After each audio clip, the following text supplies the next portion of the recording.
everyone, my name is Simone Klein, and I will be discussing the forced relocation and land theft from Native American tribes.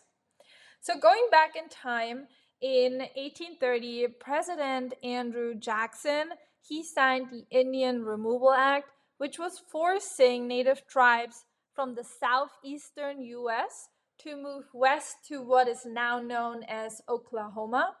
And so, despite treaties, tribes were removed. And so, treaties were actually meant to protect Native lands and rights, but were then broken or ignored. Then in 1838 to 1839, the Trail of Tears was a tragic result of this policy, and about 16,000 Cherokee were forced to march to Indian territory, and over 4,000 died from disease, exposure, and harsh conditions. And so this relocation basically destroyed their communities and caused immense suffering. Land theft also occurred in California, the Great Plains, and the Pacific Northwest. And from the 1830s to the 1870s, the US government violated treaties through deceit, fraud, and military force. And so these actions were often called civilization or progress, which only harmed Native cultures and disrupted their connection to the land. And so this was driven by the US government's desire for valuable land, especially for cotton farming and as well as gold in Georgia. And so as settlers moved west, the Native tribes were seen as obstacles to expansion. And so this led to the destruction of Native communities, both physically and culturally. So even though the forced relocation and land theft happened a long time ago, the impacts are still felt by Native communities today. So next I want to talk about current day issues. So the forced relocation took away Native lands, leaving them on less fertile land with fewer resources, and also losing their land disrupted Native economies, and many reservations still face high unemployment and poverty today, with limited education and opportunities. And so being removed from their land also caused Native communities to lose important traditions, including farming, hunting, and ceremonies, which also led to a loss of language and cultural practices. It also caused health issues. So the relocation led to higher rates of health problems like chronic illnesses, including diabetes and heart disease, but also mental health issues and substance abuse. And it also made it harder for communities to access traditional foods, which in turn is affecting their nutrition. Native tribes also continue to fight for their land rights and sovereignty. And while some won land back through legal battles, much of it is still lost, unfortunately.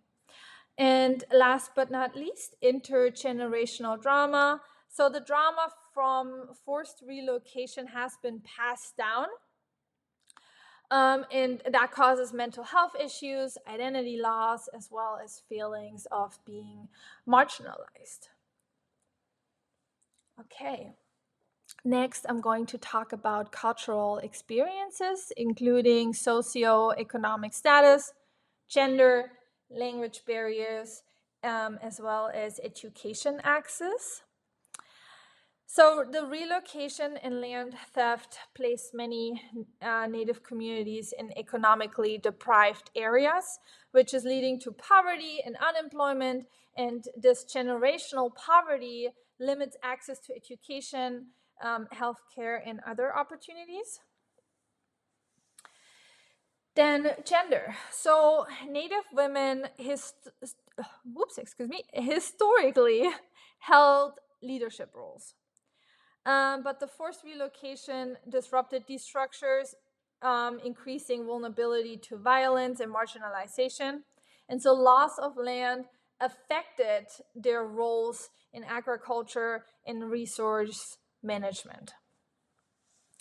Then language barriers. So the forced relocation and the loss of native languages made it harder for students to connect with elders, and the access to cultural knowledge. And so this leads to challenges in communication, self-expression, as well as learning.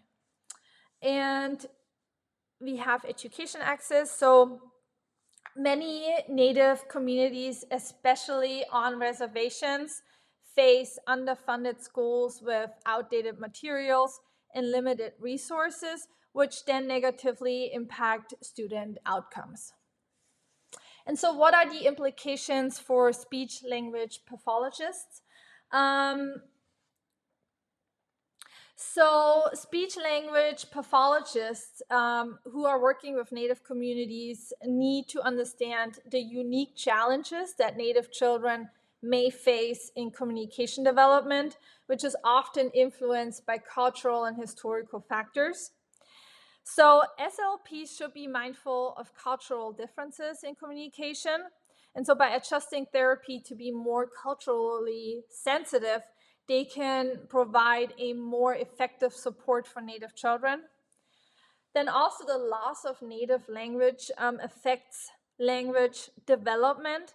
And so SLPs may encounter delays or challenges linked to language deprivation. Then also historical drama can impact communication development, which requires then SLPs to use trauma-informed care in their practice. And then last but not least, SLPs should also advocate for educational support, collaborate with families, and ensure culturally relevant therapy in Native communities. So therefore, SLPs play a huge and really important role in supporting Native children's communication development by being aware of cultural differences, language loss, and the effects of historical drama. So this is the end of my presentation. I hope you learned something. And yeah, thank you for listening.